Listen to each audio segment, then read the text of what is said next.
When I started in this role, the first thing I said I wanted to do was travel around to as many parts of the state as I could, just listening to people's stories. I just asked the question that Ruby Sales, a civil rights activist, would ask people in her organizing, which was, where does it hurt? And I heard these hundreds of stories from almost every corner of the state. Regularly, I heard across the state that people did not feel equal or acknowledged in K-12 schools. So certainly this has to do a great deal with how our transgender students are treated, how they're often stigmatized and bullied, even by publicly elected school board officials. But it also was a recognition that LGBTQ people are not acknowledged in curriculum. We don't acknowledge the contributions that our community has made in history and the arts and science and literature. I heard about people's concerns about access to adequate and affirming healthcare in this state, particularly outside of Chicago. I mean, there were stories of transgender Illinoisans who couldn't find a doctor that would help them manage their transition or even affirm who they were. There were stories about doctors who didn't know how to adequately care for their LGBTQ patients. And in fact, there was one point where so many people across the state that were telling me that their primary medical care was given to them by Howard Brown, that I thought Howard Brown had opened satellite clinics across the state. And it wasn't until I asked that I found out that people were getting on trains or driving 5 hours to come to Chicago to get health care from somebody who acknowledged and affirmed who they were. I also heard about people's concerns with how we are treated within the criminal justice system. I mean, sometimes it's as basic as our over-identification. LGBTQ people are twice as highly represented in the criminal justice system as the general population. And if you look at youth, we are 4 times more represented in the criminal justice system than in the overall population.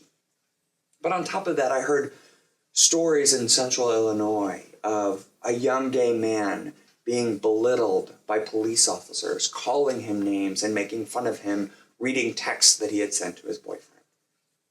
I heard stories of transgender inmates being put in solitary confinement, let out only an hour a day for their own protection.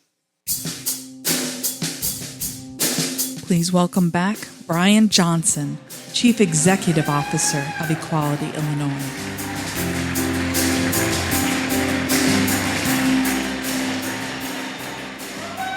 Good evening. It is both invigorating and daunting to be up here in front of you. I'm used to sitting about 2/3 of the way back and being about 4 glasses of wine in at this point in previous galas, so you can imagine this is a fundamentally different experience for me.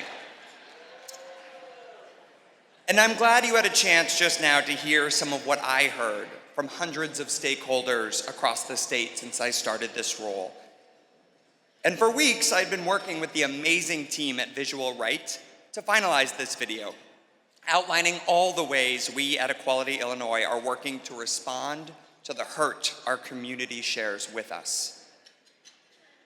But the past 2 weeks have been such a tumult in our country and in our state.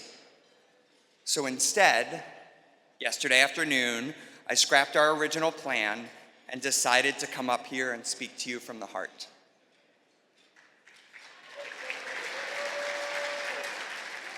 We live in scary times. I wish I could soften the blow of this statement or simply tell you it will all work out on its own, but times like this require radical candor. You see, I love this country deeply, proudly, intensely. I was raised by an Army officer and a public school teacher who every few years picked our family up and moved us to a different part of this country. Before I turned 15 years old, we had lived in California, Kentucky, North Carolina, Kansas, and Washington, D.C. And a childhood like this, one in which I called so many parts of our country home, gave me deep appreciation for how the rich tapestry of the American experience is made up of so many different and colorful and vibrant threads.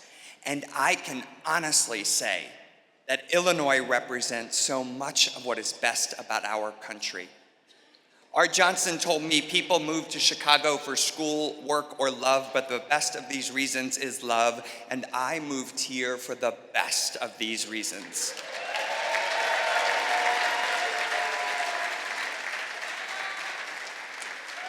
Over the years, I have laid down roots here and married my husband.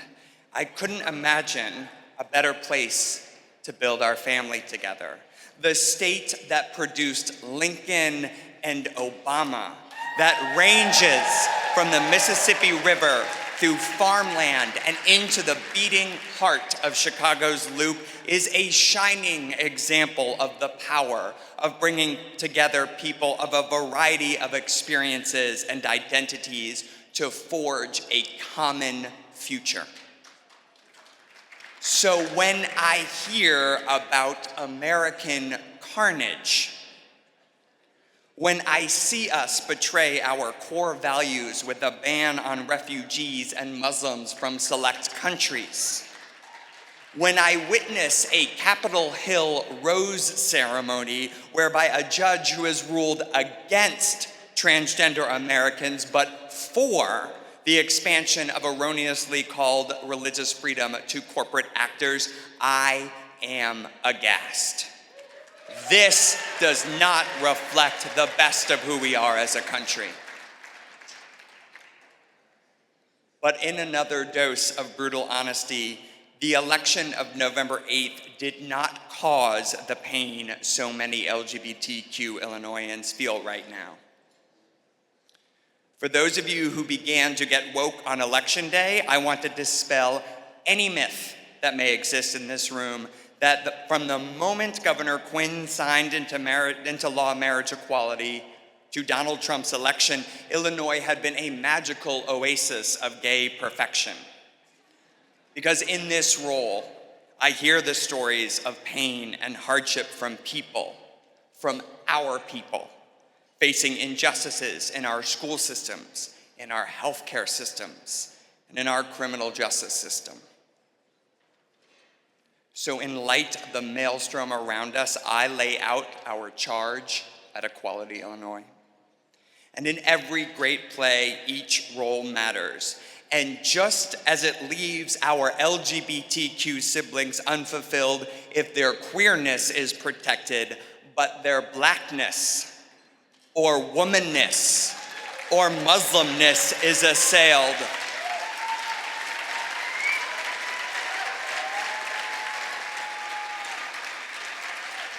so too our community is not complete if our gender and our religious identity and our place as immigrants are protected, but we are relegated to second-class citizenship because of our sexual orientation and gender identity. Partial freedom is not freedom.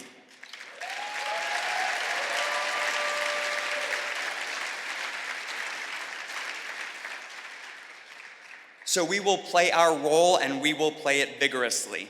On the federal level, we will support the great work of our partners like Lambda Legal, the ACLU, HRC, Planned Parenthood, and so many others, by focusing our efforts on making sure the Illinois congressional delegation and Illinois state leaders feel accountable for upholding justice for the LGBTQ community in this country in all of our overlapping identities. But we will maintain our primary focus on moving the ball forward in Illinois, particularly on making Illinois more fair for LGBTQ people in the places our stakeholders tell us they are hurting the most: in schools, in their access to health care, and in the criminal justice system. And this dual strategy, support on the federal level and leadership here in this state, is critical because our community depends on it. So thank you, all of you, for showing up tonight. As Dalila shared earlier, our work is not fueled by product sales or licensing agreements or service fees, but by the incredible generosity of the people, businesses, and foundations here tonight.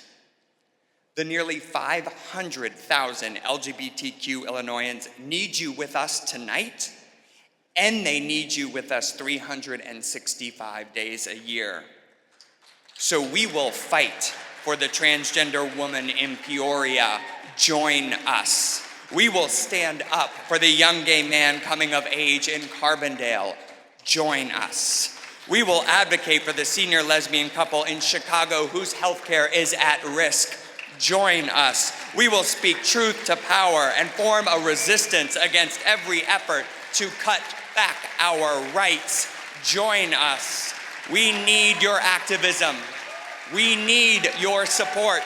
So I look forward to working with you for the rest of this year to resist injustice wherever we find it and raise up equality throughout this state.